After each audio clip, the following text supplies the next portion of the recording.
Je n'ai jamais vécu un cours aussi triste, aussi chargé émotionnellement, et je ne savais pas pourquoi ce cours était triste, parce qu'il ne nous l'avait pas dit. Je l'ai su qu'après.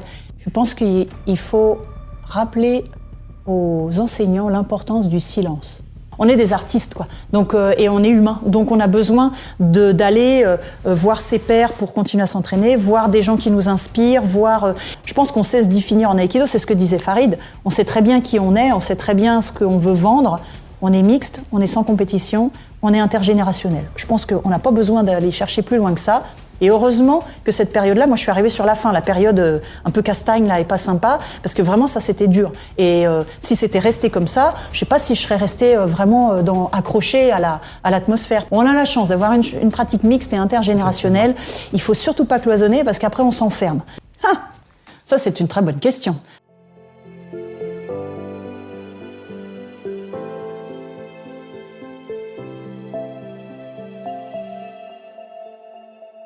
Eh ben, merci Hélène d'avoir accepté d'être avec nous aujourd'hui sur le podcast. On va parler de ton parcours, de ta manière de transmettre, de l'évolution de l'aïkido d'aujourd'hui, de ta vision pour les prochaines années. Et je suis très heureux de t'offrir cet échange et puis de t'inviter dans le podcast. Comme j'ai dit, tu es la première femme du coup à être invitée et je suis ravi. Bah, merci à toi. Je suis très honorée d'être la première femme à parler au nom de toutes les autres, j'espère. Bah, le plaisir est à moi. On va commencer avec quelque chose tout simple. Qui est Hélène Doué ? Oh alors, tu veux dire en aïkido ou d'une manière générale ? De manière générale, comme tu veux. Alors, Hélène Doué, ça a été une petite fille qui a commencé l'aïkido à 9 ans, au Cercle Tissier à Vincennes, qui n'a jamais arrêté de pratiquer, qui pratique encore aujourd'hui, avec, j'espère, le même enthousiasme, la même joie, et aujourd'hui, c'est ajouté la joie de transmettre. Donc, comme j'ai jamais arrêté l'aïkido, en fait, j'ai passé toutes les étapes les unes après les autres, voilà. Alors, ce qui est rigolo dans mon parcours d'aïkido, c'est que j'ai jamais passé de kyu. Parce que comme j'ai commencé le cours enfant, et ensuite le cours adolescent, j'ai passé des ceintures. Et quand je suis passée au cours adulte à 14 ans, je suis arrivée avec ma jolie ceinture marron et mon hakama placé à peu près au-dessous du cou. Et peut-être qu'à l'époque, j'avais encore mon serre-tête sur la tête, qui était pas du tout pratique pour pratiquer, autant te dire. Et puis après, de 14 ans à 18 ans, j'étais dans le cours adulte, mais voilà, j'ai pas passé de grade, puisque j'étais ceinture marron, en fait. Et ensuite, c'était à 18 ans, à l'époque, qu'on passait les premiers dan. Maintenant, c'est 15 ans. Okay. Et Christian m'a dit, voilà, tu vas être majeur, tu passes ton premier dan. Donc, le premier grade que j'ai passé, c'était une ceinture noire, en fait, au-delà des Q que j'ai passés, en fait, mais dans le cours enfant, donc qui n'avaient pas grand-chose à voir avec des Q adultes. Okay. Voilà, puis j'ai continué mon parcours. Je me suis entraînée beaucoup, donc de 18 à 20 heures par semaine jusqu'à obtenir mon 4e dan. Je pense que, comme j'ai fait au plus serré des dates, pas parce que je voulais, mais parce qu'on m'envoyait systématiquement au grade, j'ai dû l'avoir à 28 ans, je pense, mon 4e dan. Et puis après, j'ai construit mon parcours d'enseignante. Voilà, j'ai eu mes enfants, j'ai toujours pas arrêté la pratique de l'aïkido, ni l'enseignement. Et puis, aujourd'hui, je suis 6e dan, je fais partie du Collège technique national de la Fédération FF3A. J'ai en charge la région Normandie, déléguée fédérale régionale de Normandie. Et puis, mon dojo actuel, je l'ai depuis 15 ans, mais j'ai commencé à enseigner aux adultes, je crois, à 24 ans et aux enfants à 19 ans. D'accord. Voilà, ça c'est mon parcours d'aïkido. Et mon parcours d'Hélène Doué, de moi-même, j'ai fait un master en sciences du jeu, donc c'est rangé dans les sciences de l'éducation, après avoir fait des études en communication, information-communication, et voilà, tout ça en parallèle, les études en parallèle de l'aïkido, et puis en parallèle de la vie de maman maintenant. Voilà, et j'ai la chance d'être avec mon compagnon Fabrice Croiset depuis bientôt 26 ans. Et donc nous cheminons ensemble. Ça c'est mon parcours de compagne. Voilà, donc on est compagnons de tatami depuis longtemps et donc maintenant c'est mon compagnon tout court depuis de nombreuses années. D'accord. Voilà. Mais c'est fascinant. C'est pas mal déjà. Hein. Exactement. C'est pas mal. Exactement. Qu'est-ce qui t'a attiré au tout début, avant de commencer l'aïkido ? Figure-toi que j'étais fan. Alors je l'ai souvent dit dans les interviews, mais je crois que c'est la porte d'entrée principale. J'étais fan de Bruce Lee. Ah oui. Voilà. Donc, je pensais que tu allais dire Steven Seagal. Non, parce que je le connaissais pas à l'époque, mais mon héros c'était Bruce Lee, et en fait, je pense, alors c'est difficile de me rappeler pourquoi j'ai fait de l'aïkido. Tout simplement, j'habitais au 104 rue de Fontenay, et au 108 rue de Fontenay, il y avait le cercle Tissier. Et en fait, quasiment après que j'ai déménagé à Vincennes, enfin que j'ai emménagé à Vincennes, j'avais une copine avec qui je faisais de la corde à sauter, qui m'a dit « je fais de l'aïkido si tu venais avec moi ». Et donc, peut-être que dans ma tête, je me suis dit je faisais le truc à Bruce Lee. Je sais pas. Dans ma maison, il y avait un poster de Bruce Lee avec les griffes là. Ah ouais. Et donc, je suis arrivée à l'aïkido. Voilà, j'ai regardé un cours. J'étais sur le bord, en bois, là, sur le tatami. Et puis j'ai regardé et je ne sais pas t'expliquer pourquoi. J'ai demandé à mes parents de m'inscrire 2 fois par semaine, direct. Alors que la plupart des enfants faisaient un entraînement. Et ben, je pourrais pas t'expliquer pourquoi j'ai demandé 2 fois. Et très rapidement, j'ai vu Christian parce que lui il donnait les cours adultes. Je pense pas que la ressemblance était flagrante entre Christian Tissier et pas Steven Seagal et Bruce Lee, mais j'étais dans le truc, quoi. Et donc c'est pour ça que j'ai jamais arrêté. Mais pourquoi ? J'en ai absolument aucune idée. Pourquoi ? Je sais pas. Et tu sais pas en fait ce qui t'a donné aussi envie de continuer ? Au tout début ? Non, au tout début, non. Du coup, tu as vu que c'était pas vraiment ce que Bruce Lee faisait ? Oui, et en fait, ce qui est rigolo, c'est que j'étais au taquet, j'ai fait le premier cours, et après le premier cours d'aïkido, j'étais terrorisée, et j'ai demandé d'arrêter. Parce qu'en fait, le truc, c'est qu'on était mélangés petits, moi j'étais dans les petits, avec les ados, et notamment pendant la phase d'échauffement et toutes les chutes, on les faisait avec les ados, et les ados étaient très contents de nous montrer qu'ils étaient très forts, et donc on faisait des lignes comme ça de tapis, et je me souviens d'avoir, comme si c'était la chevauchée des Valkyries qui nous tombait dessus. Donc nous, on prenait notre temps parce qu'on était pâteaux, et on avait les très grands qui chutaient avec des grands renforts de bruit et qui tapaient le tapis et qui roulaient très vite. Moi, ça m'a terrorisée. J'étais très timide et très introvertie petite, et je me suis dit ça va pas le faire en fait, ça va pas du tout. En fait, c'est la panique totale. Et donc je suis allée voir Dominique Mazereau à l'époque, qui était donc ma première professeure, et elle m'a dit mais non, en fait pas du tout. Tu vas rester, tu vas t'accrocher, puis ça va aller. Okay. Et donc je suis restée 1 an avec Dominique, 1 an je crois, et ensuite je suis passée avec son mari, François Capeller. Et pourquoi j'ai continué, je sais pas. Je pense que comme tout enseignant avec qui tu commences, tu accroches à la personnalité de l'enseignant. Donc Dominique Mazereau, elle était institutrice de métier. François, je sais pas quel était son métier, mais il incarnait quelque chose de très fort pour l'adolescente que j'étais. Voilà, une espèce de force tranquille, gentille, mais en même temps très concentrée, très présente, qui emmenait le groupe de manière très cohérente, et voilà, vraiment très, c'était intuitif. Il parlait pas beaucoup, François. C'était pas quelqu'un qui parlait énormément, mais d'une présence qui remplissait l'espace, et qui la remplit toujours aujourd'hui d'ailleurs. Il continue à pratiquer, et donc je pense que c'était très intuitif. Ça passait pas par des mots, donc j'avais pas besoin de me dire des choses pour aller au cours d'aïkido. J'y allais 2 fois par semaine parce que c'était super, parce que j'y étais bien, parce que c'était un endroit où on allait certainement apprendre plein de trucs, dans une ambiance qui devait me correspondre, et puis c'est tout en fait. Et puis c'est tout. Et c'était une bonne ambiance du coup. En tout cas, c'était une bonne ambiance de travail, éducative certainement, qui devait, sans forcément mettre des mots très savants dessus, mais nous emmener quelque part tous ensemble, ce petit groupe d'enfants là, vers quelque chose de constructif, de sympa, de quelque chose que t'as envie de suivre. Tu sais pas forcément où tu vas, mais tu y vas parce que tu fais confiance à l'adulte qui t'emmène. D'accord. Et le contexte de l'aïkido à cette époque-là, c'était toujours dans le self-défense, ou c'était vraiment un art martial qu'on peut pratiquer sans se faire mal, par exemple, où il n'y a pas de compétition, etc. Alors, le contexte pour les enfants, je pense qu'il était complètement en dehors de tout sujet de self-défense, d'harcèlement scolaire, de tout ça. C'est pas que ça existait pas, mais c'était pas démultiplié par les réseaux sociaux comme ça l'est aujourd'hui, par exemple. C'était pas un sujet aussi grave. C'était pas aussi, diffusé et démultiplié par les téléphones portables, les Snapchat et autres trucs. Il y avait bien des enfants qui se faisaient embêter à l'école, mais c'était pas la problématique du moment. C'était bon enfant, c'était insouciant, cette pratique-là.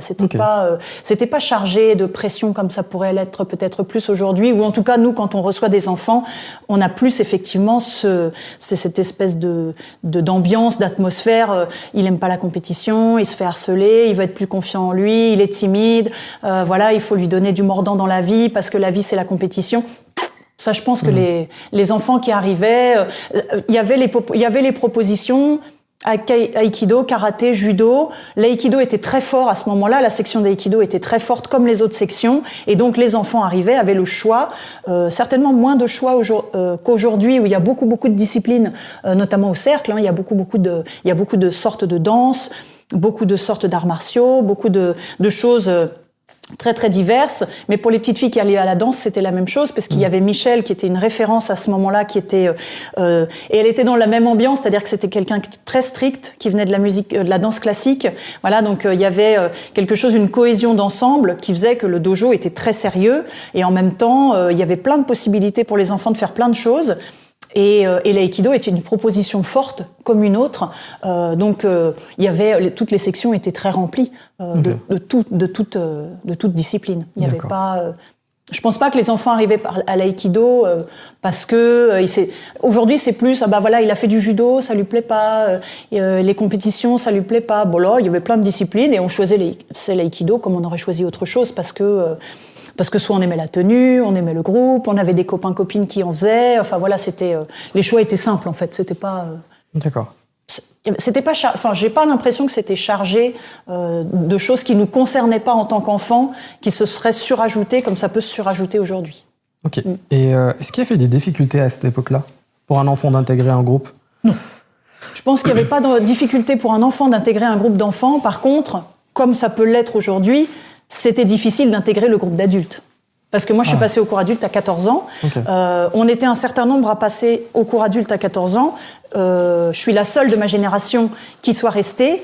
Mais tout comme aujourd'hui, quand il y a des ados qui passent au cours adulte, pareil, il y a beaucoup de déperditions parce que, pour plein de raisons, qui sont liées au fait que quand on est ado, on a envie de changer de discipline parce que c'est souvent les parents qui nous y ont amenés, parce qu'on est en opposition, parce qu'on a autre chose à faire, parce qu'il y a les études, parce qu'il y a ceci, il y a cela. Donc dans toutes les disciplines sportives, il y a de la déperdition du passage cours enfant au cours adulte. Mais à cette époque-là, c'était pas plus facile de passer au cours adulte parce qu'on était tout seul, un ou deux qui avaient le même âge que moi dans le grand bain.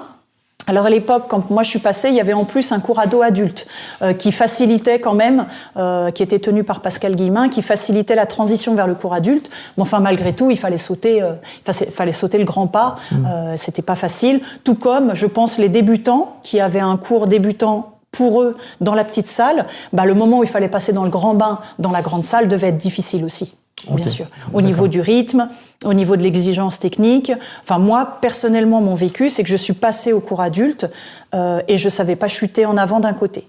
Donc, il y avait un côté où je posais systématiquement le genou et l'épaule. Je me faisais mal.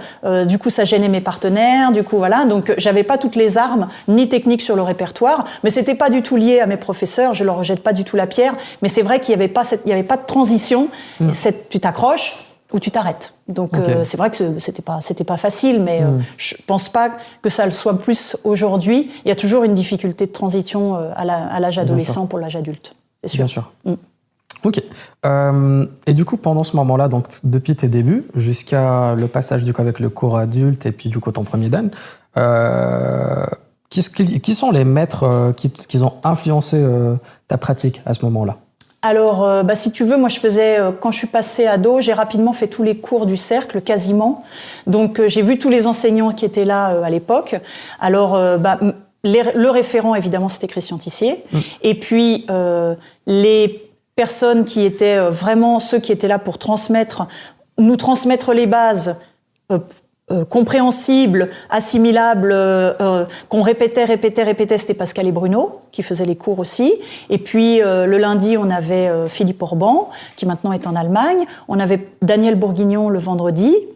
Voilà, donc il y avait quand même un panel d'enseignants assez variés, mais on va dire, et puis après, un peu après, il y a eu Fabrice aussi, bien sûr, qui a eu le cours du vendredi après-midi. Donc il y avait une structure qui était très forte, avec le référent principal qui était Christian, bien sûr, et puis après, voilà, il y avait un maillage en dessous qui était très solide et qui nous permettait d'en faire, avec des styles parfois un tout petit peu différents, mais quand même très très cohérents, avec une ligne très très cohérente pour nous emmener. Voilà, ceux qui voulaient en faire beaucoup pouvaient en faire beaucoup s'ils avaient la disponibilité de s'investir beaucoup dans la pratique, quoi. D'accord. Et parmi ces maîtres, du coup, est-ce que là, par exemple, si je te demande qu'est-ce que tu as appris de chacun? Alors, qu'est-ce que j'ai appris de chacun? Alors, Philippe Orban. Le côté indéchiffrable de l'aïkido, incompréhensible parfois. Oui. Parce que, je lui envoie un message d'amour à Philippe, bien sûr, mais je comprenais rien. Assez court, mais rien. Okay. C'est-à-dire qu'en plus, ce qui était très fort, c'est qu'il me prenait au milieu, donc j'avais 14 ans, je passais dans un tourbillon, j'en ressortais, je me faisais éjecter, plaf. Je retournais à ma place, je me disais, ok. Ouais, je comprenais rien, mais rien du tout. Mais par contre, voilà, dans l'espèce de côté un peu magique de l'aïkido, j'en ressortais indemne, c'était super, j'avais roulé, j'étais tombée dans tous les sens, j'avais rien compris, c'était génial. Donc voilà, le côté un petit peu magique de l'aïkido. Daniel Bourguignon, je dirais que le côté...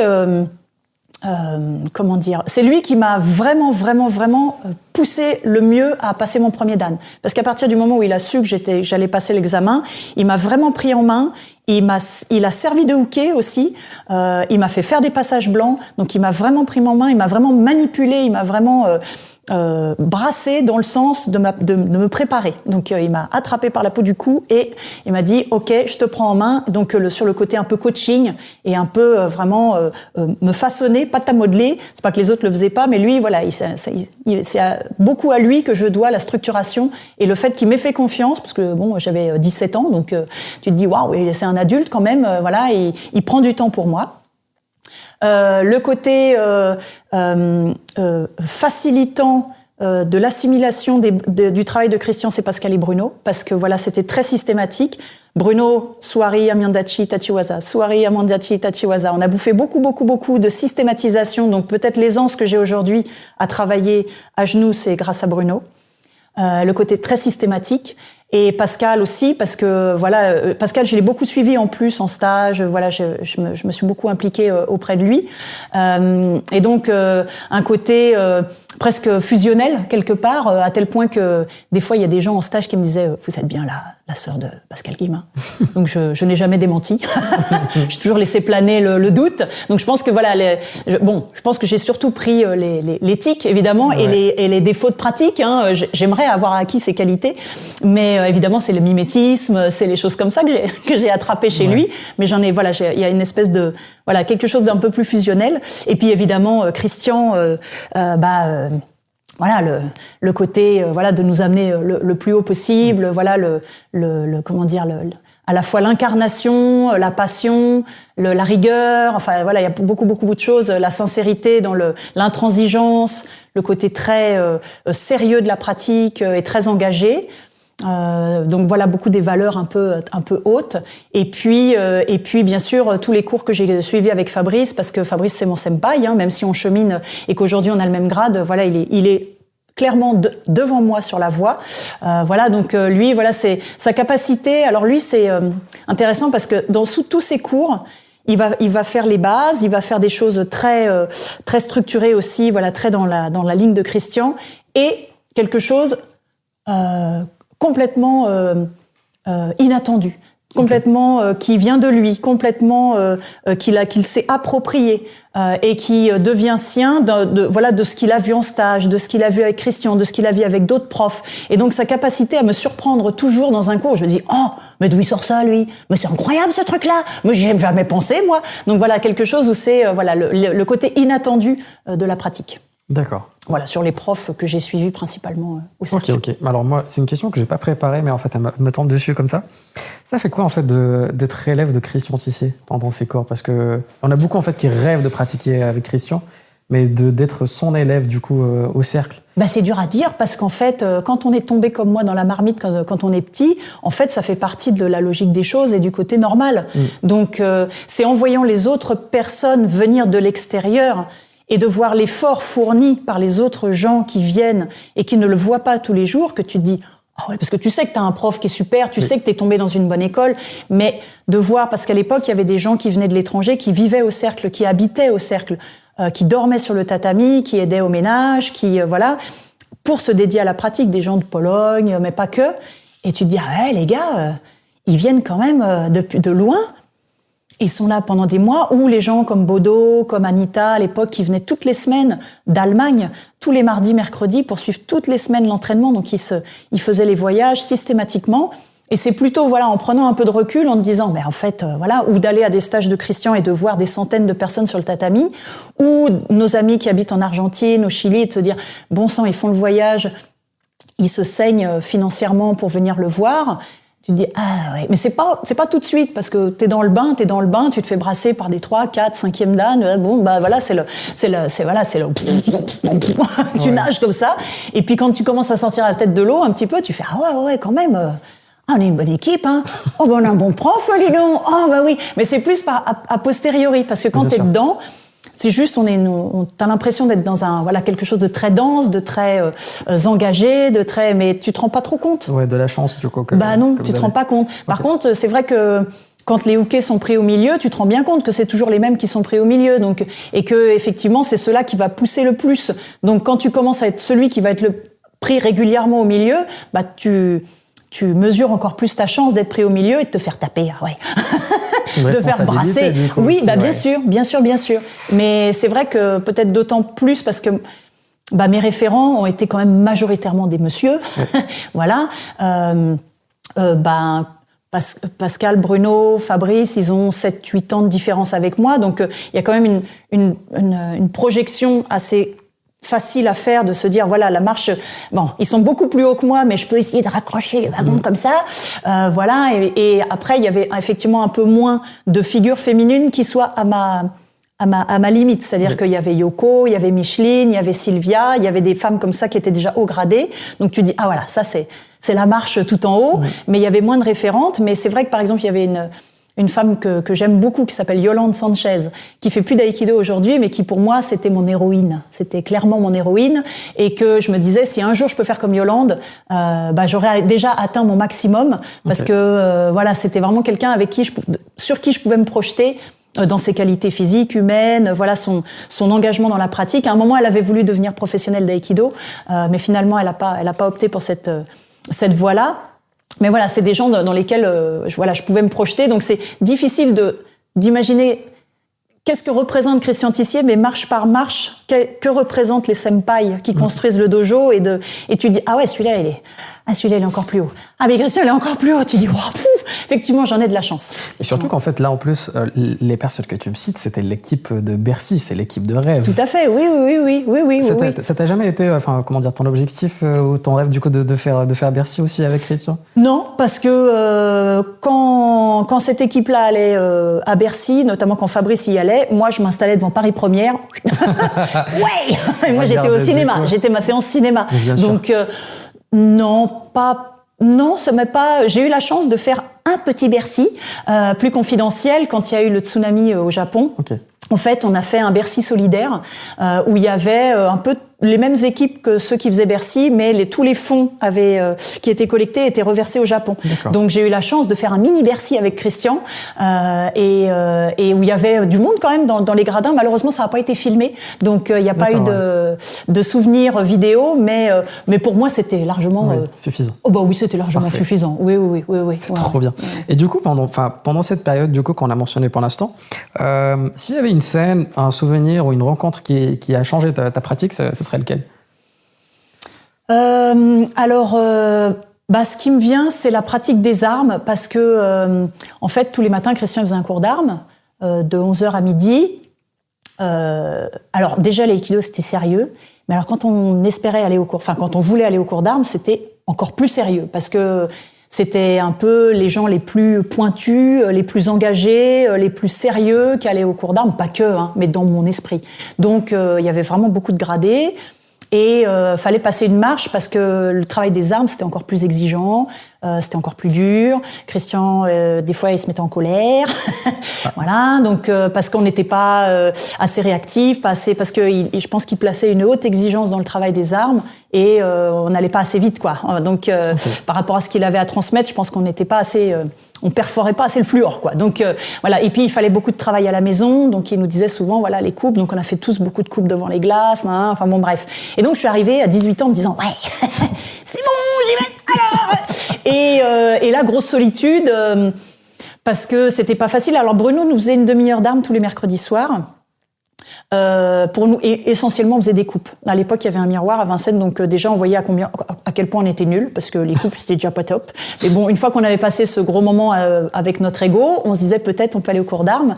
Et si j'avais pas rencontré 2 personnes qui m'ont vraiment aidé là-dedans, je pense que ça aurait été trop dur. Trop dur parce que trop exigeant. Et déjà que, bon, même à niveau ceinture noire, je savais pas trop mettre un pied devant l'autre. Alors, au niveau des armes, c'était encore plus dur. Et donc, ces 2 personnes, c'est Philippe Bersani, paix à son âme, il est décédé aujourd'hui, un grand monsieur de l'aïkido, et Christian Mouza, qui m'ont pris par la main, qui m'ont dit « Non, mais tu vas voir, ça va bien se passer ».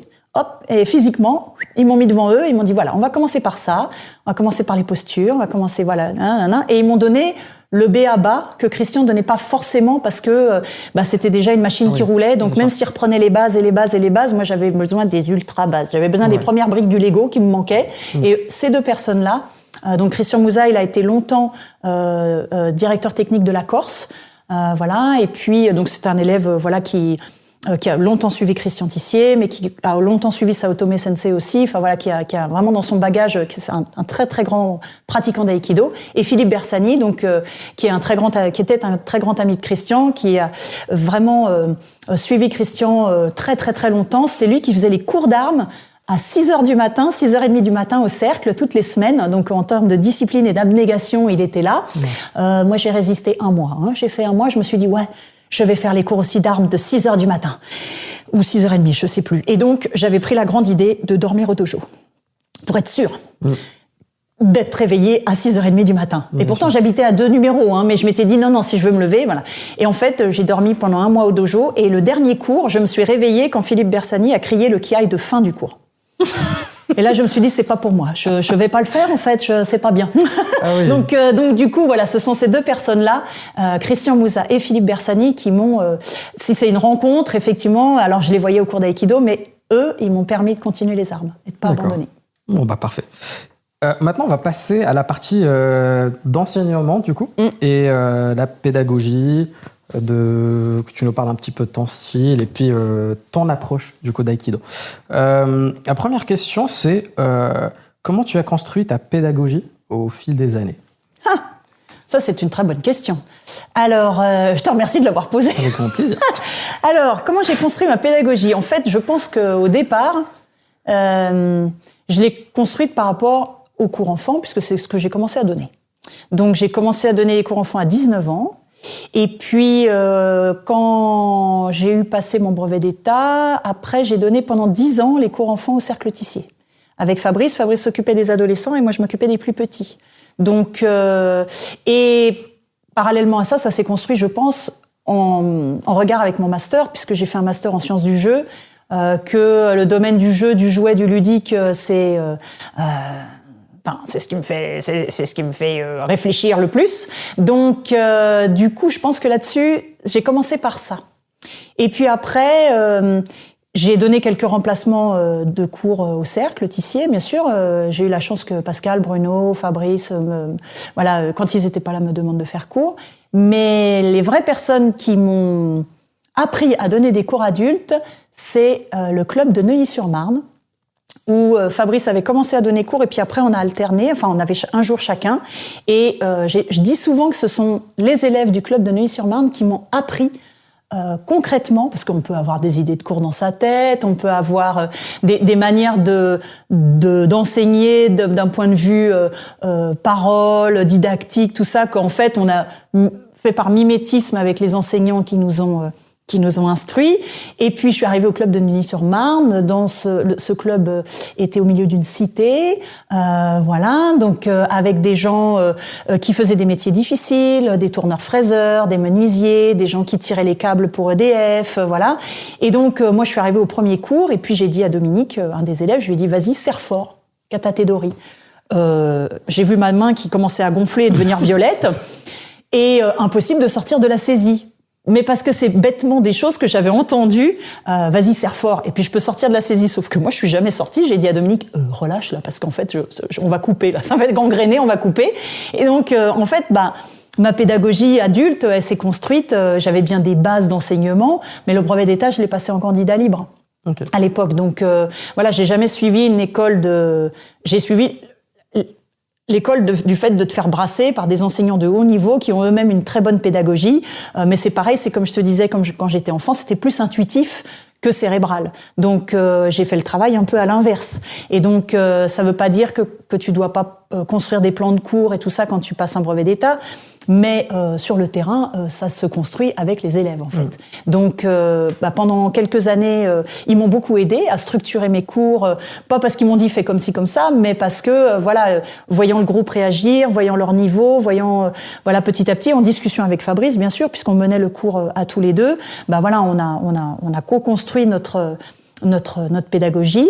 Et puis après, je pense que j'ai continué à apprendre à enseigner sur le club que j'ai monté il y a 15 ans, puisqu'en fait, quand j'ai commencé, on était 3. Donc, c'est encore autre chose de devoir... qu'est-ce que je vais apprendre à ces gens-là? Donc, il y avait une personne ou deux qui savaient déjà faire de l'aïkido, et puis une ou deux autres, on était 4, qui savaient pas du tout, qui connaissaient rien du tout à l'aïkido. Donc, comment on fait pour mener un tout petit groupe et faire en sorte que ça se démultiplie comme des cellules pour donner un groupe entier?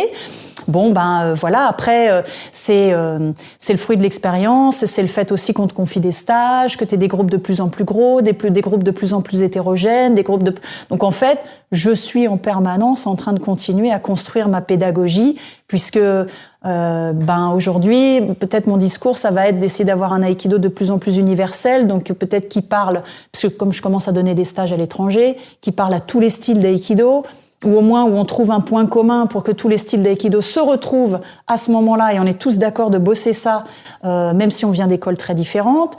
L'idée, c'est aussi de parler à tous les niveaux de pratique, parce que c'est à mon sens une facilité de parler qu'aux gradés ou qu'aux débutants, parce que forcément tu crées un silo et donc les gens, s'ils se reconnaissent pas, après on va drainer son public, mais mon idée c'est d'essayer d'emmener tout le monde. Le fait de travailler dans une fédération, c'est important aussi parce que on a des styles différents, on a des points de vue différents. Quand tu réunis tous les DFR, ils ont tous des caractères différents, des influences différentes. Et donc, oui, mais à l'instant T, il va falloir travailler tous ensemble et puis mettre de côté ce qui nous est nos marottes pour trouver un langage commun fédéral. Donc tout ça, en fait, c'est finalement par différentes portes d'entrée qu'on enrichit son enseignement en étant toujours curieux, jamais fermé soi-même aussi sur sa propre pratique. C'est-à-dire que même si j'ai suivi la ligne de Christian, je vais au Japon, j'essaye d'y aller régulièrement, Fabrice aussi. On essaye on est curieux. La curiosité, je pense que c'est très important. Donc d'aller voir. On aime beaucoup Miyamoto Sensei, Yasuno Sensei, Yoko. Donc moi là plus dernièrement, je suis allée voir aussi Suzuki Sensei à Milan parce que j'aime beaucoup son énergie. On a le même âge. On a commencé très tôt tous les deux. Donc on commence à se connaître. Donc on a une certaine, je pense. Empathie l'un envers l'autre, puis ça permet de créer aussi des ponts avec les générations futures. Donc mais je pense que je suis en permanence dans un processus pour développer ma pédagogie. Donc à l'instant T, je pense qu'en plus, vu qu'on manque de débutants, on manque de gens qui viennent renouveler les forces, je pense que vraiment l'idée c'est de fédérer, d'essayer de parler au plus grand nombre et d'essayer d'emmener tout le monde en même temps, quoi. Tout le monde en même temps pour la marche d'après et la marche d'après. Et d'essayer de parler à tous les niveaux de pratique, c'est important. D'accord. Et qu'est-ce que tu trouves qui est le plus difficile dans l'enseignement d'aujourd'hui ? De faire en sorte que les gens, malgré les vicissitudes de la vie, s'accrochent à l'aïkido comme élément central et horizontal. C'est-à-dire que malgré tout, alors les étudiants aujourd'hui ils sont surpressurés, ils font des doubles licences, ils font des trucs, mais je leur dis mais votre vie elle est compliquée par rapport à la mienne, enfin et les ponts entre les, enfin même dès l'école primaire avec Pronote, avec les filières qu'il faut trouver le plus tôt possible, donc il y a une pression terrible. Donc dès qu'ils ont en études, ils ont tendance à avoir des creux comme ça. Alors que moi j'ai toujours fait mes études et pratiqué en même temps. Parce que je leur dis, c'est un équilibre. Si vous voulez faire des études sereines, il faut que vous ayez un sas de décompression. Donc, il faut que ça soit le fil rouge. Et les gens, pareil, pour les adultes, c'est la même chose. Ils ont des hauts, ils ont des bas. Ils ont le climat qui est anxiogène. Ils ont le stress. Ils ont plein de choses. Et donc, ils ont tendance à avoir, voilà, ils ont des gros... Là, j'ai un panel de trentenaires à peu près qui vont vers la trentaine. Ils ont des responsabilités professionnelles. Du coup, ils ont des coups de bourre au travail. Ils vont plus à l'aïkido. Donc, ils ont des parcours en dents de scie. Je te donne un autre exemple. Mon club à moi est partenaire du club LGBT de Paris. Je sais même pas si c'est pas du club LGBT de France, parce que je crois qu'il y en a qu'un qui est référencé. Et cette communauté-là, avec le climat anxiogène, on en parle souvent avec ma collègue Alma Noubel, qui donc mène ce club-là.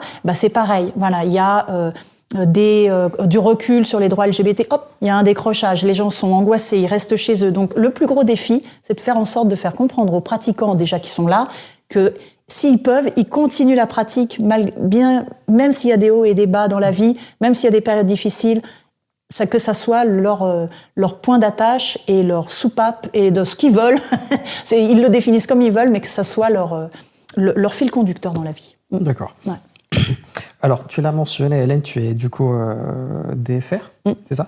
Et puis, oui, tu fais déjà des stages en France depuis très longtemps, et maintenant à l'international aussi. Pendant du coup tous ces déplacements-là, quelles sont les erreurs pédagogiques les plus fréquentes, on va dire, que tu vois sur le tatami?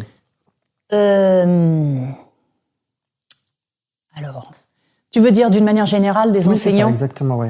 Je pense qu'il faut rappeler aux enseignants l'importance du silence, de pas noyer les gens sous trop de consignes, laisser le droit à l'erreur. Mais ça vaut pour les pratiquants aussi. C'est-à-dire que moi, dans mon club, je pourris mes élèves, je commence à y arriver pas mal, pour qu'ils pratiquent en silence. Ils parlent avant, ils parlent après, mais pendant la pratique, ils parlent pas. Ça ne veut pas dire qu'ils peuvent pas échanger une ou deux bêtises, mais qu'ils parlent pas parce que pour pouvoir être dans la pratique, dans l'ici et maintenant, dans le silence du mental, pour pouvoir être dans le corporel, il faut pas que le mental interfère en permanence. Et donc, si on papote dans un cours, on n'est plus dans la pratique, on décroche. Si quelqu'un noie un débutant de conseils, généralement par bonne volonté, il va être noyé. Il a les conseils du prof, il a les conseils du gradé, puis il a les conseils du gradé d'après. Ouais. Ça fait une patate, il sait plus où il s'en sort, donc ça décourage. Si les tensions montent parfois sur le tatami ou que les gens se castagnent, c'est souvent parce qu'avant ils ont parlé. Ou c'est souvent quand ils surajoutent de la parole. Oui, mais t'as fait ça. Ouais, mais j'aurais pu te toucher. Ouais, mais bon, ouais. Et du coup, ça surajoute à la situation. Ça veut pas dire qu'on ne peut pas se castagner sur le tatami, mais souvent la parole, elle embrouille ou elle vient parasiter la situation martiale, la situation corporelle, et donc les gens perdent des bouts du message, et ça peut être par plein de portes d'entrée. Donc souvent, c'est ça l'écueil, c'est que les gens parlent trop. Que ça soit les enseignants, que ça soit les pratiquants. Et ça, je pense que c'est hyper important de rétablir un silence, qui fait un cocon, qui fait que quand on pratique, puisque si on dit que l'aïkido est de la méditation en mouvement, il faut se mettre dans un état méditatif, entre guillemets. Si on dit que il faut cultiver l'ici et maintenant pour avoir une réponse appropriée dans l'instant juste, si on est en train de papoter, il y a de fortes chances qu'on soit pas concentré sur le moment de l'attaque ou sur voilà. Donc je pense que peut-être c'est le bruit. C'est vrai qu'en fait finalement quand on va à l'aikikai par exemple, c'est vrai que personne ne parle. Non. Ouais, effectivement. Ouais. Ok. Et du coup, puisque tu as mentionné comment tu fais dans ton club, moi j'aimerais bien savoir comment tu structures un cours normal dans ton club. J'ai une idée dans ma tête alors, il y a une idée générale, un fil général sur le groupe, où est-ce qu'il en est, on va dire, en tant qu'écosystème, on va dire. Et si, par exemple, je te dis une bêtise, on est allé beaucoup vers le travail de Tori, Là, par exemple, cette saison, on va beaucoup axer sur le travail de hooker. D'accord. Par exemple. Donc ça, c'est l'écosystème général. Après, il y a tout le panel des gens qu'il faut amener au Q, au Dan et tout ça, qui ont leur propre chemin. Donc il faut faire du répertoire. Et puis, il faut amener les gens, surtout vers les hauts niveaux, puisque j'ai des gens qui préparent le 4e Dan, par exemple. Il faut les emmener vers le plus haut niveau de pratique. Donc il faut structurer un même mouvement, par exemple, en disant, pour les Q, on le fait comme ça, pour les plus hauts gradés, on le fait comme ça. Et puis après, alors c'est des couches, c'est des strates. Après, tu prépares ton cours, puis tu vois le groupe, et puis tu dis, ouais, on va pas faire ça aujourd'hui. Non, là, on n'est pas prêt, là. Ou alors, aujourd'hui, ils sont trop fatigués. Ou alors, aujourd'hui, ils ont besoin de se défouler. Donc, il y a aussi le kimochi général, l'énergie générale que te renvoie le cours. Donc ça va encore modifier l'existant. Et puis, il y a... Donc, grosso modo, il y a l'idée de toujours faire ses bases, d'aimer faire ses bases et de transmettre aux gens qu'il faut qu'ils aiment faire leurs bases. Donc, il y aura toujours de la base. toujours de la base, des mouvements très simples, très basiques. Et après, des choses qui soient... moi, ça me travaille en ce moment, où je me dis, là, le groupe, ils auraient besoin de faire ça maintenant. Donc, il y a des choses qui arrivent, ping, des messages. Vous avez un message, ting, pour faire ça en plus. Mais voilà, grosso modo, c'est un organisme vivant. Et puis, il y a l'existant au moment T. Et ce qui est vraiment, à mon avis, une erreur terrible. Il y a deux choses. La première, c'est avoir une idée d'un cours et la plaquer coûte que coûte sur un groupe. Oui. Parce que là, tu fais waouh, parce que généralement le message passe pas, et toi tu t'énerves, et le groupe complètement largué. Donc ça, c'est difficile. Et il y a aussi, il y a le fait de plaquer un cours, et il y a le fait de vouloir s'y tenir, de pas être adaptable, c'est-à-dire de pas lâcher prise, quoi, de se dire non, si c'est pas aujourd'hui, peut-être ça sera demain, ou peut-être ça sera jamais, parce que ça c'est source d'insatisfaction et de frustration pour le prof et pour l'élève. Oui, ça c'est sûr. Ça c'est sûr. Alors, je reviens sur un truc que tu as dit tout à l'heure quand tu parlais de travailler des armes et comme tu n'y arrivais pas au début. Comment tu t'adaptes à un élève qui arrive sans aucune base ou juste avec peu de base, qui arrive du coup chez toi? En Aikido, tu veux dire à main nue? Oui, bien sûr. Et qui serait débutant ou qui viendrait d'un autre... Qui viendrait d'un autre club ou qui sera débutant, mi-débutant, mais vraiment sans base solide? Sans base solide, alors c'est intéressant. Ça m'est déjà arrivé, bien sûr. Il y a des gens, par exemple, qui sont arrivés, qui avaient une idée générale, qui était très mobile, mais qui n'avaient aucune notion du répertoire. Okay. Aucune, parce que c'était pas un sujet pour leur prof avant. Donc, en fait, il faut toujours partir, je pense, enfin c'est comme ça que j'essaye de voir, de ce que les gens savent faire. Donc, de partir sur l'existant. Ils sont très mobiles. Ok, donc on va s'en servir. Ok, et là-dedans, on va essayer de remettre de la structure, du répertoire, parce que finalement, à me voir faire cours, ils sont en demande. Ils se disent, waouh, en fait, je connais rien. Ça va être l'enfer. Donc je leur dis, ces gens-là, ce que je vous propose, parce que souvent ce sont des gens qui ont un certain niveau, peut-être premier Q, mais c'est pas du tout structuré. Donc je leur dis, voilà, on va repasser rapidement en revue tous les Q, parce que généralement c'est eux qui sont demandeurs. Je voudrais repasser le 5, le 4, le 3, le 2, il faut toujours repasser. Donc on repasse tout, mais à une vitesse plus rapide. Donc par exemple, j'ai une dame là qui va passer certainement le premier Dan. Elle est arrivée, elle est danseuse. Béatrice, si tu m'entends. Voilà, donc elle avait vraiment quelque chose d'une corporalité qui était très inscrite en elle. Et puis on s'est appliqué à essayer de mettre du répertoire dedans. Il va y avoir des gens, au contraire, ils vont être très... ils vont avoir des bases solides, mais peut-être un peu limitées. Ils savent faire des choses, mais juste ça. Donc il va falloir ouvrir les fenêtres et puis petit à petit construire des briques à briques pour qu'ils étoffent leur panel. Et puis après, tu vas avoir des gens aussi qui vont être peut-être très gradés, mais d'un autre professeur, et à qui il va falloir laisser tout ce qu'ils ont de bien, mais enlever tout ce qui parasite la suite de leur progression. Donc parfois c'est plus difficile effectivement d'avoir quelqu'un qui a déjà du background, qui est déjà formé de quelque chose, et puis de se dire il faut les voir comme un challenge, ces gens-là, comme un défi, mais comme un défi commun, parce qu'ils te font progresser aussi. Tu te dis mince, comment est-ce qu'on va pouvoir prendre le truc, mais sans leur dire alors là, t'oublies tout ce que t'as fait parce que c'est cacaboudin. Non, faut pas leur dire ça. Faut leur dire voilà, t'as des bases solides dans ça, ça et ça. Faut identifier en fait. Il faut identifier, il faut prioriser. Parce qu'on ne peut pas changer les gens d'un seul coup ou se dire alors là c'est le bazar, on est en friche, il va falloir faire de la maçonnerie dans ton truc. Non, il faut leur dire voilà, on va faire petit à petit, parce que sinon les gens c'est pareil, ils veulent bien changer, ils veulent bien aller sur le chemin, mais Ils se font toute une montagne, ils disent « Oh, mais il y a ça qui va pas », tu leur dis « Voilà, on va prendre un, et puis après l'autre, et puis ça va débloquer ça, là tu vas faire un combo des deux, et puis ça va débloquer un troisième, t'auras la récompense, tu pourras aller affronter le gros méchant au limo de 5, mais pas tout de suite. » Voilà, donc chaque cas est un peu particulier, mais je pense qu'il faut partir de ce que les gens savent faire, de ce que les gens ont en eux, et qu'ils peuvent garder. Parce que se dire « Ouais, c'est pas du tout mon style », là tu vas... on raye tout, et puis on recommence, en fait... Déjà, c'est un peu prétentieux. Ça veut dire que moi, mon Aikido à moi, il va être beaucoup mieux que ce que tu as appris jusque-là. Non, il faut voir. Même si des fois, c'est un tout petit niveau. Hein. Parfois, tu te dis, mais c'est intérieurement, tu dis, il y a du taf. Hein. Non, ça, tu lui dis pas.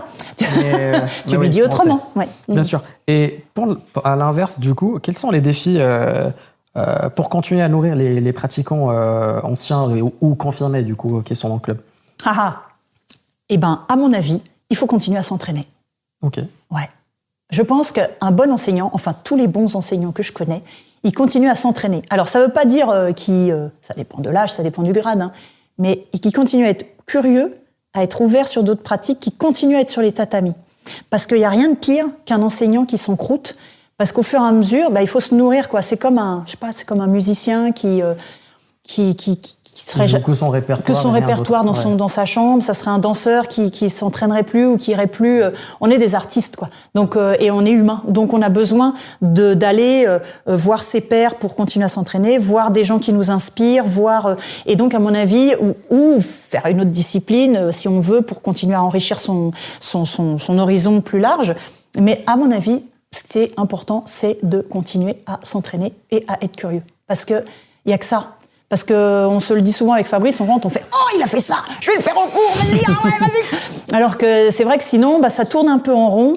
Et de ce que je connais, d'expérience, des clubs qui meurent, c'est parce que l'enseignant a quitté l'univers de l'aïkido depuis longtemps. Même si lui, il continue à enseigner dans son club, c'est pas suffisant. Oui, ça s'empoussière, ça s'encroute, voire même les enseignants enseignent des choses fausses. Okay. Et le pire, c'est que les élèves, à un moment, s'en rendent compte et font « Mais là... » on commence à... ailleurs. Oui, ouais, c'est difficile. Donc oui, il faut soi-même se nourrir pour pouvoir nourrir les autres. Très bien, simple et efficace. Et la dernière question du coup de cette partie. Oui. Y a-t-il un enseignement que tu aurais aimé recevoir plus tôt dans ta vie martiale? Alors moi, j'aurais dit Kung Fu, Jeet Kune Do, du coup, par rapport à Bruce Lee. Oui. Peut-être que c'est pas ça. Ah ouais. Un enseignement complémentaire d'une autre discipline, oui, tu veux dire? Oui, c'est ça, exactement, ouais. Ou ça peut être l'aïkido aussi, mais du coup, une autre école ou quelque chose comme ça. Alors, réfléchissons bien. J'aurais tendance à dire que non, parce que l'aïkido s'est suffi à lui-même. Oui. Mais Farid, il a dit la même chose. Je crois que l'aïkido, ouais, exactement. Oui, il a fait quelques disciplines à côté. Moi, finalement, j'ai choisi de faire carrément autre chose. J'ai fait un peu de volleyball, que j'ai arrêté à cause de la compétition. J'ai fait de la natation aussi, mais j'ai pas fait le pas d'aller voir une autre discipline. J'aurais pu aller faire un peu de jiu-jitsu brésilien parce que je trouve que c'est très intéressant, le sol. Oui. J'aurais pu faire un peu de... Moi, j'adorais regarder le Pencak Silat. Je trouvais ça magnifique. Oui, trop bien. Trop bien. Ouais. Donc, j'aurais bien fait ça. J'aurais bien fait aussi... Alors, je fais un petit peu, parce que Fabrice a des PAO et on fait un peu de boxe thaï ensemble, mais je ne fais pas de la boxe thaïlandaise, mais voilà. Mais voilà. En fait, le problème, c'est que je me dis que j'aurais voulu, si j'avais fait une autre discipline, m'y investir autant que l'aïkido. Or, matériellement, c'était pas possible parce qu'une journée fait que 24 heures. Voilà. Et qu'il faut manger, dormir, tout ça, faire les trucs. Donc, finalement, je me suis restée accrochée à ma discipline de base, l'aïkido, en estimant qu'elle se suffisait à elle-même pour m'apporter tout ce que j'avais à faire. Bah, parfait. Maintenant, on va passer sur une partie de quelque chose que tu as mentionné tout à l'heure. En fait, c'est quand tu es arrivé au cercle. Comme tu dis, en fait, tu t'es vraiment retrouvé dans un milieu un peu masculin. Et ce fait-là, comment tu l'as vécu? En fait, je me suis pas posé de questions. Ok. Moi, tu sais, je me pose pas de questions. En fait, tu vas faire ton résumé de l'interview. Elle ne se pose pas de questions, Donc, je me suis pas posé de questions parce que finalement, j'ai retrouvé quelque chose que j'ai retrouvé aussi dans ma famille. C'est-à-dire que moi, j'ai été élevée avec mes cousins-cousines. On était élevés en bande d'enfants, comme ça. Moi, j'étais fille unique au départ, mais j'ai pas le vécu d'une fille unique parce que j'étais élevée en bande de cousins. J'étais la plus petite de mes cousins et donc je leur courais aux fesses en permanence et donc on se chamaillait un petit peu et donc mes cousins du dessus c'était des garçons, donc j'avais une cousine aussi qui est 10 ans de plus que moi. Et donc voilà, ça c'était mon environnement familial. Donc quand je suis arrivée à l'aïkido et que finalement c'était beaucoup masculin et que mes référents pour apprendre c'était masculin, ça m'a pas questionnée. Et en même temps, c'est pareil, je pense que c'est parce que je suis arrivée, j'étais ado, quoi. Donc si c'était comme ça, c'était comme ça. C'est plus avec un regard d'adulte que j'aurais questionné ça. Mais là, il n'y avait pas question de féminisme, tu t'es jamais posé la question. On fait de l'aïkido, ouais. Pas du tout, parce que en plus, quand les profs, que ça soit Pascal, Bruno, Fabrice, Daniel, tous ceux que je t'ai cités, prenaient des filles comme Uke. Et donc, alors effectivement, les Uchideshi de Christian, c'était souvent des binômes de garçons, donc Pascal, Bruno, Fabrice, Thomas, puis les générations d'avant aussi. Mais comme je te dis, il y avait quand même régulièrement des femmes, même si elles étaient moins nombreuses, prises comme Uke. Évidemment, j'aurais aimé en avoir plus pour équilibrer la chose, mais j'ai pas été, moi, ça m'a pas questionné le fait d'avoir des référents masculins. Il n'y avait pas trop de difficultés non plus, non. Ça va. Non, alors en fait j'ai connu plusieurs générations d'ambiance au cercle, donc moi quand je suis passée au cours adulte c'était difficile parce que les rapports je trouve étaient tendus mais entre tout le monde. C'est-à-dire que c'était un peu rentre dedans entre garçons, entre filles, entre garçons et filles. Okay. Donc il n'y avait pas les garçons qui étaient plus durs qu'avec les femmes étaient très dures entre elles et voire même très très dures, voire même beaucoup. Vraiment pas sympa dures. Ok. Et donc, du coup, c'était pas un refuge d'aller vers les femmes, parce que c'était un peu pire que le reste, enfin bref. Donc, tout ça s'est passé à un moment, est arrivée une autre génération. Moi, quand je suis passée, donc là, j'étais jeune femme, est arrivée une autre génération de femmes qui était beaucoup plus, c'était beaucoup plus serein. Elles étaient martiales sur le tapis, mais très féminines en dehors, et tout ça, ça se mélangeait très bien. Une génération d'hommes aussi qui est arrivée, où c'était beaucoup plus... vraiment communautaire, élargi, beaucoup plus une saine émulation, voilà, on va dire ça comme ça. Et donc moi j'ai vraiment de ma jeune femme, jeune fille à jeune adulte, j'ai vraiment traversé ça dans cette ambiance-là. Donc du coup c'était plus un sujet. Et au contraire, c'était plutôt solidaire, plutôt dans l'entraide, plutôt une bonne bande de copains qui pratiquent ensemble, qui fait des stages et tout ça. Il y avait plus du tout ces rapports-là. Et heureusement que cette période-là, moi je suis arrivée sur la fin, la période un peu castagne là et pas sympa, parce que vraiment ça c'était dur. Et si c'était resté comme ça, je sais pas si je serais restée vraiment accrochée à l'atmosphère, parce que ça devait être il y a une question générationnelle et tout ça. Hein, il y a pas de jugement, mais c'était pas heureux à cette époque-là. C'était pas serein, c'était pas équilibré. Les moments où j'ai eu les pires critiques misogynes, parce que j'en ai eu bien sûr comme tout le monde, hein, on va dire, on va pas se mentir, c'est pas un endroit préservé, une bulle de bonheur. Il y a aussi ça. Mais tout ce que j'ai pu effectivement recevoir comme commentaires désagréables, attitudes désagréables et tout ça, je les ai reçus déjà à part égale entre de femmes et d'hommes, et c'était à cette époque un peu vieille, d'accord. Et après, tout ça a disparu d'un coup. Quand cette génération-là s'est arrêtée, en fait, elle s'est arrêtée pour la plupart, et quand l'autre génération est arrivée. Donc c'est des cycles en fait à peu près de 10 ans que je te parle, hein, tu vois. Mais donc non, j'ai pas un sentiment de difficulté. Ouais, d'oppression, de choses comme ça. Je suis pas. C'est une pratique dense, exigeante, mais pour les filles comme pour les garçons, je pense pas que Christian ait été moins exigeante avec moi parce que j'étais une fille, par exemple. Tu vois, ou au contraire, comment on dit, pas du sexisme positif ou de la discrimination positive. Je crois pas. Je crois que j'étais à la même école que tout le monde, et d'ailleurs c'est peut-être pour ça que ça m'a pas paru être un sujet. Bien sûr. Ouais. Et tu sens qu'il y a une amélioration dans la place des femmes dans l'aïkido d'aujourd'hui ? Alors, c'est comme les cycles, comme tu as dit. Il reste des. En fait, je pense que c'est comme tous les combats des femmes. C'est cyclique, on gagne. On repère, on regagne, on repère. Alors est-ce qu'à chaque fois on boucle un peu plus haut ? Je l'espère. Tu vois, c'est que ce qu'on gagne, on en repère moins à chaque fois. Oui. on a quand même un pourcentage élevé de femmes en aïkido par rapport à d'autres arts martiaux. Oui, ça c'est sûr. Mais ce pourcentage, il faut le défendre, il faut l'entretenir, il faut aller chercher les générations futures pour pas qu'il y ait de creux. Donc c'est quand même un sujet. Et puis aujourd'hui, peut-être que c'est plus déguisé et plus difficile à pointer du doigt. C'est-à-dire que oui, il y a du mansplaining, oui, il doit y avoir encore du sexisme, oui, c'est peut-être un petit peu plus difficile à résoudre. À résoudre, Okay. effectivement. Ouais. Et quel conseil donnerais-tu à des jeunes femmes ou des femmes qui veulent commencer l'aïkido? Eh ben, qu'est-ce que je leur donnerais? En fait, je crois que je leur donnerais pas plus de conseils qu'à des garçons. Enfin, pas, je leur donnerais pas un conseil plus particulièrement pour elles. Tout débutant, il faut s'accrocher, il faut passer les premiers caps peut-être de frustration ou de l'impression, voilà, il faut s'autoriser à faire des erreurs, il faut essayer de prendre le maximum de plaisir tout de suite, donc apprendre à bien chuter tout de suite, en arrière surtout, pour voilà, avoir déjà de la mobilité, avoir s'accrocher pour les premiers temps qui peuvent paraître un peu laborieux, mais tant pour les filles que pour les garçons. J'aurais pas tendance à donner un conseil particulier spécifique à la gente féminine, parce que je pense qu'il faut lutter contre. Maintenant, c'est un peu à la mode, quoi. L'aïkido pour les enfants, l'aïkido pour les femmes, l'aïkido pour les seniors. Ouais. On a la chance d'avoir une pratique mixte et intergénérationnelle. Il faut surtout pas cloisonner, parce qu'après on s'enferme. Okay. Et donc. Oui, bien sûr, il va y avoir quelques petits points d'attention. Évidemment, monsieur n'est pas comme une dame. Évidemment, peut-être que les femmes pratiqueront une pratique légèrement différente. Un homme aussi, mais un homme qui a un tout petit gabarit.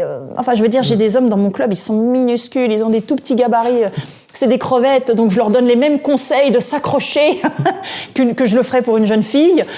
Et au contraire, il va y avoir des femmes qui sont d'un gabarit, qui sont grandes, qui sont et qui auront peut-être même si les musculatures ne sont pas les mêmes, les ne sont pas les mêmes, les problèmes hormonaux ne sont pas les mêmes, les choses. Et donc il y a effectivement quelques points d'attention, mais au-delà de ça, ça reste raisonnable. C'est l'apprentissage par le corps, c'est du brassage du corps. Il faut faire confiance au corps et dans toutes les corporalités différentes, qu'elles soient homme ou femme. On est mixte. Eh ben, restons sur l'aïkido d'aujourd'hui, du coup, quand on parle de ça. Comment, de manière générale, tu vois l'aïkido en France aujourd'hui? Alors, l'aïkido en France, je pense qu'il est, comme l'aïkido un peu partout, il est à un tournant. Alors, notre génération, et puis la génération qui est au-dessus de nous, ils sont dans la période difficile de cette transition, c'est-à-dire que oui, on dit que l'aïkido est vieillissant, qu'on a du mal à recruter des jeunes, qu'il y a une inégalité de territoire. Il y a des clubs qui ont du monde et il y en a qui en ont moins. Donc il y a plein de choses on est, comme je t'ai dit tout à l'heure, dans un climat, une atmosphère générale qui est plutôt anxiogène. C'est pas facile. Donc on est un peu je pense, j'ai une teinture très très optimiste, donc ça se ressent sûrement dans ce que je dis, mais je pense qu'on est à un tournant, on a la difficulté de vivre ce tournant, mais j'ose croire que l'aïkido va traverser ces temps difficiles.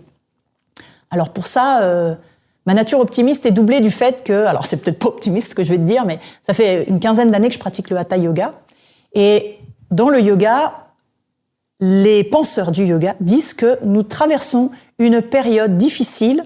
Alors, je vous dis pas le temps, parce que sinon vous allez complètement déprimer. Ça se voit sur des générations. Une période difficile de creux, de destruction et d'énergie négative. Okay. Si mes souvenirs sont bons, ça s'appelle quelque chose comme le Kali Yuga, mais je veux pas dire de bêtises sur les termes. Donc, une fois qu'on y est, j'ai envie de te dire, on y est, on n'y peut rien, d'accord ? Donc, on tient bon. Et on ne peut voir que la remontée. Donc je pense qu'il faut qu'aujourd'hui, on redéfinisse bien, en tout cas, je pense qu'on sait se définir en aïkido, c'est ce que disait Farid, on sait très bien qui on est, on sait très bien ce qu'on veut vendre, on est mixte, on est sans compétition, on est intergénérationnel. Je pense qu'on n'a pas besoin d'aller chercher plus loin que ça. Maintenant, il faut que ça soit porté à la connaissance du grand public. Notre problème, c'est la visibilité. Mais quand les étudiants, parce que j'ai des cours étudiants, viennent me voir, je leur pose la question, pourquoi vous venez me voir? Parce que, après tout, soi-disant, c'est cette tranche d'âge-là qui vient pas. Et moi, mes cours d'aïkido, ils sont pleins d'étudiants. Donc, pourquoi vous venez? En fait, ils ne disent que que l'on dit, c'est-à-dire que c'est mixte, c'est sans compétition, donc ils n'ont pas de pression, ils pratiquent ensemble avec toutes les générations, pour eux, il y en a une, c'est très joli, elle m'a dit l'aïkido c'est une quête. Comme une quête d'un jeu de société, comme une quête d'un jeu vidéo, comme une quête intérieure, comme une quête. Donc, le truc, c'est de résoudre la quête. Peut-être on la résoudra pas dans cette vie, c'est pas grave, on en a d'autres, ou pas, selon qu'on croit ou pas. Mais c'est une quête. Donc, l'important, c'est qu'on est sur le chemin, on est sur la voie. Ça va opérer des changements intérieurs, ça va nous donner plus de confiance, plus de ceci, plus de cela, selon ce qu'on est venu y chercher. Ils m'ont donné la réponse, quoi. Ils m'ont pas dit d'autres trucs moi, je me suis dit, allez, je suis has-been. Allez, dites-moi les trucs de votre génération. Ils ne disent pas autre chose. Donc, ils ont besoin de cette stabilité. Certains, ils savent plus où ils en sont. Ils savent plus. Ils ont des problèmes liés au genre. Ils ont des problèmes liés aux structures familiales. Ils ont des problèmes liés à plein de trucs. Mais ça leur donne une stabilité, une référence. Ils se retrouvent entre potes. C'est une communauté. Il y a beaucoup cette idée-là aussi. Ça, je pense, c'est un argument pour si on veut percer. On parle beaucoup de communauté. S'il y a quelque chose qui permet la communauté, les gens, pourquoi ils viennent à Aikido ? Parce qu'ils sont contents de se retrouver. Ils vont en stage ensemble, ils mangent ensemble, ils partagent des choses ensemble sur le tapis, mais en dehors. Donc ça se prolonge en dehors du tapis. Je crois qu'on a tout là, c'est bon, on a les arguments, il n'y a plus qu'à les diffuser. Mais bon, encore une fois, je te dis, je suis optimiste. Moi, c'est très joliment dit. Et justement, du coup, j'avais d'autres questions, mais en vrai, tu as répondu à peu près à toutes ces questions-là. Là, on va passer du coup à ton portrait d'aïkidoka, du coup, Hélène. Le voilà, le fameux. Première question. Si tu étais une technique d'aïkido, tu serais laquelle ? Alors, heureusement, j'ai eu 3 heures de train ce matin pour réfléchir. Je me suis dit, oh là là, le portrait, qu'est-ce que je suis ? Je suis côté Geishi, je suis Shoranage, j'en sais rien. Non, en fait, je me suis dit, si j'étais une technique, je serais Kokyunage. Pourquoi ? Parce que c'est à la fois une technique et c'en est à la fois plein. Ah oui, effectivement. Ouais, déjà. Et aussi parce que, à mon sens, le Kokyunage, c'est une des incarnations manifestes de ce que c'est que l'aïkido, un des aspects de l'aïkido.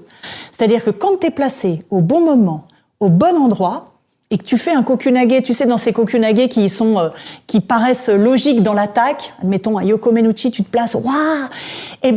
Dans ce moment magique, tu vois le partenaire qui passe au-dessus de toi, là. Et t'as un espèce de moment de grâce où t'es avec ton popcorn et tu fais waouh, c'est beau. C'est moi qui ai fait ça, c'est génial. C'est comme un feu d'artifice. Donc, alors évidemment, il faut des conditions pour faire tout ça. Ça demande un peu de travail. Mais pour moi, le Kokyunage, il est à la fois unique, à la fois tu peux en faire plein. Il y en a plein qui existent que tu peux placer dans les Juwaza. Et si t'es dans le bon truc avec un partenaire qui est engagé, sincère, dédié à son attaque, et toi tu fais le truc, et il fait le truc, et voilà. C'est génial, c'est magique. Voilà. Ok, si tu étais un moment d'un cours, tu serais lequel ? Alors si j'étais le moment d'un cours, alors ça c'est intéressant, tu veux dire avant le cours ou Non, un moment dans le cours en fait, l'échauffement, la technique, le randori, le kokyo. Le Juwaza évidemment. On pourrait faire les Kokyunage, évidemment, sinon c'est cohérent cette histoire. Si tu étais un dojo, tu serais lequel ? Alors évidemment, si j'étais un dojo, je serais le dojo de Christian, évidemment, mais j'ai tendance à dire tel que je l'ai connu, parce que à l'époque, il y avait un kamisa en bois énorme, une maison au kami, et en fait, Dominique nous disait, et François nous disait un truc très joli, il nous disait, parce que on parlait pas de religion du tout, donc c'était pas du tout le fait religieux, c'était de dire, placez dans cette petite maison toutes les qualités que vous voudriez acquérir pendant le cours d'aïkido ou après. Et donc, dans l'esprit de l'enfant, oui, il doit y avoir des trucs là-dedans et tout, c'est une bonne surprise. Donc voilà, ça serait le dojo de Christian avec ce kamisa à côté du portrait de sensei. Ok. Et un maître avec qui tu aurais rêvé de pratiquer, mais t'as pas eu l'occasion ? J'aurais bien aimé connaître Yamaguchi sensei. Okay. Parce que je crois parce que Farid, lui, je reprends l'interview, parce qu'évidemment, je l'ai entendu. Il a eu la chance de le voir à son dernier stage, en 95, si mes souvenirs sont bons. Et moi, en fait, je me souviens très bien, et ça c'est marquant, du cours de Christian, juste après qu'il ait appris le décès de Yamaguchi sensei. Je n'ai jamais vécu un cours aussi triste, aussi chargé émotionnellement, et je ne savais pas pourquoi ce cours était triste, parce qu'il ne nous l'avait pas dit. Je l'ai su qu'après. Mais une ambiance, une tristesse, alors que je suis quelqu'un d'assez empathique, donc je te dis, j'étais tristesse dans vice-versa, Je savais pas pourquoi. Donc, et en fait, a posteriori, je me suis dit, waouh, parce que j'avais 15 ans, hein, en 95, 96, 15, 16 ans, je me suis dit, waouh, ça devait être un grand homme pour que Christian soit aussi triste, et j'ai pas la chance de l'avoir connu. Ok. Une valeur de Budo que tu places au-dessus de toutes les autres? Une valeur de Budo que je place au-dessus des autres. Ouais. Alors là, déjà, je suis pas sûre de toutes les connaître. Et alors, si je devais les hiérarchiser, la sincérité de la pratique, bien sûr. Ok. Bien sûr. Très très bien. Une musique ou une ambiance qui représente ta pratique? Alors là, ça c'est compliqué. Une musique ou une ambiance? Moi, j'aurais dit jazz. T'aurais dit ça? Ouais. Bah, je te sens jazzy, c'est pour ça. Oui. Alors, je sais pas, mais alors c'est rigolo. Alors, c'est complètement has-been comme musique, hein. Mais alors souvent, enfin régulièrement, je pense à la chanson Sweet Harmony de je sais plus qui. La référence est super, mais c'est années 80, 90, que j'écoutais quand j'étais petit, j'y comprenais rien, c'était en anglais. Et en fait, les paroles, c'est venons tous ensemble dans une sweet harmony, une harmonie douce. Et puis il parle des relations humaines, nanana. C'est complètement planant comme musique. Tu retrouveras Sweet Harmony de je sais plus qui. Écoute, et ça me fait penser au cours d'aïkido parce que c'est ce qu'on cherche en aïkido. Et je sais pas pourquoi cette chanson elle me vient régulièrement dans les oreilles quand je fais un cours d'aïkido. Voilà. Ok. Et la dernière question du portrait, si tu devais décrire l'aïkido en un seul mot, ça serait lequel? La joie, bien sûr. C'est merveilleux. Ça, c'est ma petite question à moi. Quel est ton super pouvoir secret sur le tatami? Le même. C'est d'avoir la joie en soi. Et c'est la même chose, j'ai envie de te dire, pour le yoga. Et quand je créerai mon association de yoga, ça s'appellera Ananda Yoga, le yoga de la joie. Bon, c'est parfait. Et en fait, on arrive bientôt à la fin. Hélène, juste avant qu'on se quitte, est-ce qu'il y a des messages que tu aimerais transmettre aux pratiquants qui vont du coup écouter ce podcast? Ouais, j'en ai un. Alors, il n'est pas de moi. Je reprends Yasuno Sensei, qui, à un stage à Paris, nous a dit « Chutez beaucoup, faites beaucoup chuter et essayez de comprendre ce que vous faites. » Alors, à mon avis, l'ordre des mots est important parce qu'il ne parle pas au hasard, ce monsieur. C'est ce que je te disais tout à l'heure. Il ne faut pas essayer de comprendre d'abord. Il faut d'abord chuter beaucoup, faire beaucoup chuter l'autre, parce que c'est très drôle quand même. Et ensuite, on essaye de comprendre dans son corps, je pense surtout, et puis dans son esprit, ce que l'on fait. C'est génial, c'est T'as parfait. vu? C'est parfait. C'est la classe. Et du coup, où les pratiquants peuvent suivre tes stages et tes infos s'ils veulent pratiquer du coup avec toi? Alors c'est helendouéaikido.com, tout attaché. Parfait, j'en mettrai le texte sur la vidéo. Voilà. Est-ce qu'il y a quelque chose d'autre que tu souhaites dire, Hélène? Merci beaucoup, Amine. Avec grand plaisir. Pour l'opportunité d'avoir pu faire cette interview. Avec grand plaisir. Pareil, merci d'accepter du coup d'être là. J'étais ravi. Et puis, je te dis à demain pour la pratique déjà. Ouais. Et puis à une autre occasion chez toi. Juste avant de finir, je remercie aussi Monique et l'Aikido Club de Cransal du coup qui nous ont accueillis. Et puis à très bientôt. À bientôt pour de nouvelles aventures. Parfait. Merci beaucoup. Merci. Merci à vous. Merci beaucoup. Génial. Voilà.